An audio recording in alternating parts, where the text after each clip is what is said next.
అప్పుల బాధలు వెంటాడుతున్నాయా? అయితే 6 జేవిఆర్ వారి జాతిరత్నాలు ధరించండి. నమస్తే. భారతీయులు ఎక్కువగా ఆసక్తి చూపించే వస్తువు ఏదైనా ఉంది అంటే బంగారం మాత్రమే అని చెప్పాలి. ప్రతి భారతీయుడు, ప్రతి భారతీయ కుటుంబం ఏ శుభకార్యానికైనా బంగారం కొనాల్సిందే. అందుకే బంగారం రేట్లు పెరుగుతూనే ఉంటాయి కానీ పెద్దగా తగ్గినట్టు ఎక్కడ మనకు కనిపించదు. అంటే ప్రతి సంవత్సరం ఎంతో కొంత పెరుగుదల కనిపిస్తూనే ఉంటుంది. డెఫినెట్‌గా బంగారం మీద పెట్టుబడులు పెట్టడం మీద ఆసక్తి చూపిస్తారు. అలాగే శుభకార్యాలు కొంటా ఉంటారు కాబట్టే, భారతీయ కుటుంబాల్లో ఇది చాలా ముఖ్యమైనటువంటి వస్తువుగా ప్రతి కుటుంబం చూస్తుంది కాబట్టే, బంగారం ధరలనేవి పెరుగుతా ఉంటాయి. హైదరాబాద్‌లో ఈరోజు బంగారం ధరలు ఏ విధంగా ఉన్నాయి? ఒక్కసారి మీకు వివరించే ప్రయత్నం చేస్తా. 24 క్యారెట్ల 1 గ్రామ్ బంగారం ధర హైదరాబాద్‌లో రూ. 10,097. అలాగే 22 క్యారెట్ల బంగారం ధర వచ్చేసరికి ఇవాళ రూ. 9,255గా ఉంది. అదేవిధంగా ఇక్కడ అంటే గతంతో పోల్చుకుంటే కొద్దిమేర తగ్గింది. అంటే నిన్నటితో పోల్చుకుంటే 100, 130, 125 ఇట్లాగే ఉంది. కానీ గత కొన్ని రోజులుగా దీన్ని కంపేర్ చేస్తే గనక పెరుగుతూనే ఉంది. పెరుగుతూనే ఉంది. నిన్న రూ. 100 తగ్గిందనుకోండి నిన్నటి ధరతో పోలిస్తే, ఒక నెలాగా చూస్తే ఇది 500, 600 పెరుగుంటది. సో డెఫినెట్‌గా ఇది పెరగటమే తప్ప బంగారం అనేది తగ్గే అవకాశాలు చాలా తక్కువ ఉంటాయి. అప్పటికప్పుడు తాత్కాలికంగా కొద్దిగా తగ్గినట్టు అనిపించినా గానీ, తగ్గేది 100లోనే ఉంటుంది కానీ, పెరిగేది మాత్రం ఇంకా హై రేంజ్‌లో ఉంటుందన్నమాట. సో డెఫినెట్‌గా అందుకే ఒక ఇన్వెస్ట్‌మెంట్‌గా చూస్తారు. బంగారం ఎప్పటికీ డిమాండ్ తగ్గనటువంటి వస్తువు కాబట్టే భారతీయ కుటుంబాలు డెఫినెట్‌గా బంగారం మీద ఇన్వెస్ట్ చేయటమే కాదు, ప్రతి శుభకార్యంలో బంగారం కొనటం మన సంప్రదాయం, ఆనవాయితీ.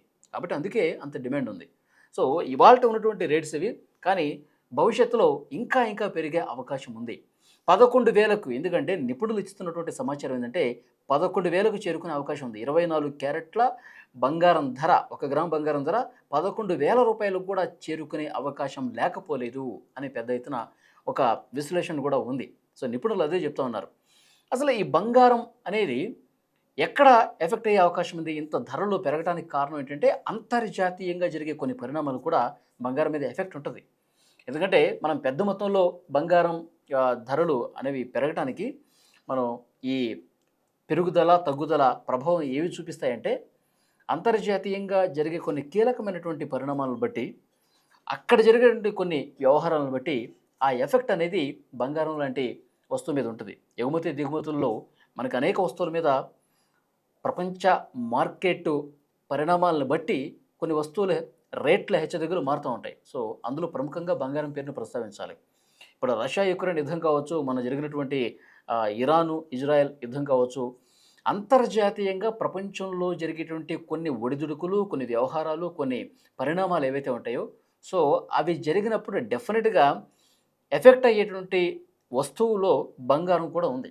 ఇప్పుడు చమురు ధరలు ఏ విధంగా పెరుగుతాయి, తగ్గుతాయి మనకు తెలుసు అంతర్జాతీయ పరిణామాలను బట్టి. ఎందుకంటే పై స్థాయి నుంచి మనం ఇలాంటి వస్తువులు దిగుమతి చేసుకుంటూ ఉంటాం కాబట్టి డెఫినెట్‌గా అది కనిపిస్తది. కాబట్టి ఎన్ని పరిణామాలు జరిగినా మళ్ళీ కోలుకొని పెరగటమే తప్ప తగ్గనటువంటి వస్తువుగా బంగారాన్ని చూస్తారు. సో ఇదొక కీలకమైనటువంటి అంశంగా మనం చెప్పుకోవాల్సినటువంటి అవసరం ఉంది. సో డెఫినెట్‌గా ఇంకొక ముఖ్యమైనటువంటి పార్ట్ ఏందంటే బంగారాన్ని చాలామంది ఇన్వెస్ట్ చేయడంతో పాటు, బంగారాన్ని దాచుకోవడంతో పాటు అనేక శుభకార్యాల్లో ఆ సమయంలో బంగారం కొనడంతో పాటు ఇంకా ముఖ్యమైన విషయం ఏం చెప్పాలంటే బంగారం గురించి, బంగారం ఒక సెంటిమెంట్‌గా చూస్తూ ఉంటారు. ఇప్పుడు భారతీయ పండుగల్లో కూడా అక్షయ తృతీయ మనం మాట్లాడుకుంటూ ఉంటాం. ఇలా కొన్ని కీలకమైనటువంటి సందర్భాల్లో దైవంతో సమానంగా మనం బంగారాన్ని చూస్తూ ఉంటాం. మనం ఏదో ఆభరణాలుగా వేసుకొని మురిసిపోవటమే కాదు. దీన్ని ఒక సెంటిమెంట్‌గా, ఒక దైవంతో కూడినటువంటి వస్తువుగా బంగారాన్ని చూస్తూ ఉంటాం కాబట్టి డెఫినెట్‌గా భారతీయుల్లో ఒక పెనవేసుకుపోయినటువంటి బంధం బంగారంతో. ఆ విధంగా చూడాల్సిన అవసరం ఉంది. అందుకే ఎప్పటికీ ఎంత బంగారం ఉన్నా కొనడం మీద ఆసక్తి చూపిస్తూ ఉంటారు. ముఖ్యంగా భారతీయ మహిళలు ఒకవైపు ఆభరణాలు చేయించుకోవడంతో పాటు సెంటిమెంట్‌గా కూడా దీన్ని ఉపయోగించడంతో పాటు అదొక అదొక మంచి వస్తువుగా, శుభం కలిగే వస్తువుగా దైవంతో ముడిపెట్టి చూసే సంప్రదాయం మన భారతీయతలో ఉంది కాబట్టి ఆ రేట్లు ఆ విధంగా పెరగటానికి స్కోప్ ఉంటుందని కూడా చెప్తా ఉన్నారు. సో ఇక్కడ మీకు ఒక ముఖ్యమైన విషయం చెప్పాలి బంగారం గురించి. చాలామంది తమకేమన్నా డబ్బు అవసరమైతే తమ దగ్గరున్న బంగారాన్ని తాకట్టు పెట్టి తీసుకుంటూ ఉంటారు. మనం ఇటు బ్యాంకుల్లో కావచ్చు, లేదంటే రుణాలు ఇచ్చే ఫైనాన్స్ సంస్థల్లో కావచ్చు, చాలామంది తాకట్టు పెడతా ఉంటారు. తాకట్టు పెట్టి విడిపించుకోలేని పరిస్థితి కూడా ఉంటుంది. ఎందుకంటే వాళ్ళు తాకట్టు పెట్టి అవసరాల కోసం తెచ్చుకుంటారు కానీ, మళ్ళీ విడిపించడానికి అవి కొంత వడ్డీలు పెరుగుతూ ఉంటాయి. ఎప్పుడు బంగారం తెచ్చుకోవాలి, బంగారం తెచ్చుకోవాలంటే మళ్ళీ అప్పు చేయాల్సిన పరిస్థితే. మళ్ళీ మనం ఎందుకు అప్పు చేయాలి? అసలే అది అక్కడ తాకట్టు పెట్టి అప్పు చేశాం. దాన్ని విడిపించుకోవడానికి మళ్ళీ అప్పు చేయాల్సిన పరిస్థితి ఏంటి? అప్పు దొరకని పరిస్థితి కూడా ఉంటుంది. సో, ఇలాంటి వాళ్ళకేందంటే, ఇప్పుడు కొమ్మూరి గోల్డ్ లాంటి ఒక సంస్థ మీకు ఈ విషయంలో చెప్పాలా? వాళ్ళేం చేస్తా ఉంటారంటే, మీరు ఎక్కడైతే తాకట్టు పెట్టి అప్పు తెచ్చుకుంటారో, ఆ తాకట్టు పెట్టినప్పుడు మీరు తీసుకున్న డబ్బు కావచ్చు, తర్వాత అక్కడ పెరిగిన వడ్డీ కావచ్చు, మొత్తం, మొత్తం వాళ్ళే కట్టేసి ఆ బంగారాన్ని విడిపిస్తారు. విడిపించి ఏదైతే ఆ బంగారం ఆ రోజుకి వాల్యూ ఉందో, ఇప్పుడు ఇంతకుముందు హైదరాబాద్‌లో ఇవాళ రూ. 10,097 ఉంది. ఒక గ్రాము 24 క్యారెట్లది. 22 క్యారెట్లది 9,255 ఉంది. ఇప్పుడు మీరు ఎన్ని గ్రాములు అక్కడ పెట్టినా సరే, దాన్ని విడిపించి ఆ రోజు బంగారం ధర ఎంతుందో దాంతో క్యాలిక్యులేట్ చేసి మిగిలిన అమౌంట్ ఏదైతే ఉందో, ఆ మిగిలిన అమౌంట్‌ని మీకు అప్పగిస్తారనమాట. అంటే మీకు పూర్తిగా మైండ్ ఫ్రీ చేసేస్తారు. ఇంకా ఎన్ని వడ్డీలు కట్టాలి? పూర్తిగా అప్పు పెరిగిపోతుంది. అసలు మురిగిపోయే అవకాశం కూడా ఉంది. మన బంగారం ఇక వాళ్ళు స్వాధీనపరుచుకోవటమే అన్న పరిస్థితి నుంచి మిమ్మల్ని ఒడ్డున పడేస్తారు. అక్కడ వదిలేసి పూర్తిగా మీరు ఇక బంగారం మీద ఆశలు వదులుకోవటం కంటే ఇది బెటర్ కదా! ఆ బంగారాన్ని పూర్తిగా వాళ్ళేం చేస్తారు? విడిపించేస్తారు. వాళ్ళకి మీరు తీసుకున్నటువంటి అప్పు, దానికైన వడ్డీ మొత్తం కట్టేసి బంగారాన్ని విడిపించి వాళ్ళు తీసుకొని, ఆ రోజుకి వాల్యూ ఎంతుందో చూస్తారు. బంగారం రేట్లు పెరుగుతూనే ఉంటాయి కదండీ!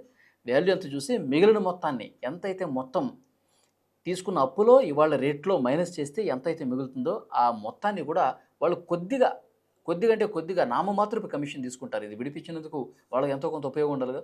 సో, నామమాత్ర కమిషన్ తీసుకొని ఎంత మొత్తం అయితే మిగులుతుందో ఆ మొత్తాన్ని మీకు ఇస్తారనమాట. సో, డెఫినెట్‌గా ఇలాంటి సంస్థలు ఉన్నాయి ఇప్పుడు. నిజంగా అప్పు పెట్టి తీర్చలేని, బంగారం కుదువ పెట్టి ఎవరైతే తీర్చలేని వాళ్ళు ఉన్నారో, సో, వాళ్ళకొక ఆశా కిరణంలాగా కొమ్మరి గోల్డ్ కనిపిస్తోంది. సో, డెఫినెట్‌గా స్క్రీన్ మీద కనిపిస్తుంది చూడండి నెంబరు.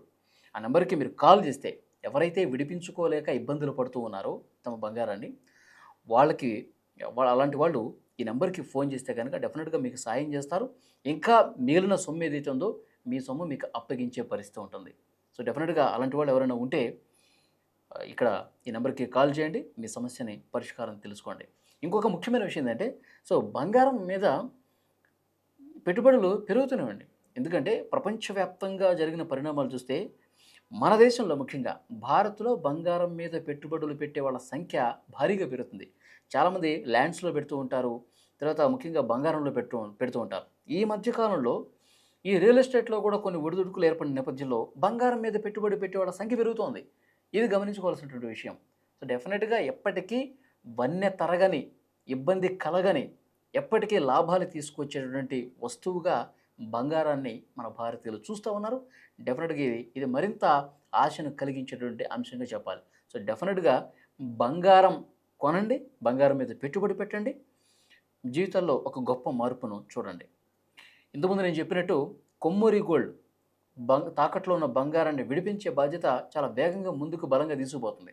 సో, అలాంటి సంస్థలు మరిన్ని ఉంటే ఎవరైతే ఇబ్బందులు పడతా ఉన్నారో తాకట్టు పెట్టిన వాళ్ళకి ఒక హోప్ లాగా ఇలాంటి సంస్థలు కనిపిస్తూ ఉన్నాయి. నిజంగా అలాంటి సమస్య ఫేస్ చేస్తున్నట్టయితే ఇంతకుముందు నేను చెప్పినట్టు స్క్రీన్ మీద కనబడుతున్న నంబర్‌కి ఫోన్ చేయండి. సమస్యను పరిష్కరించుకోండి. Thank you very much.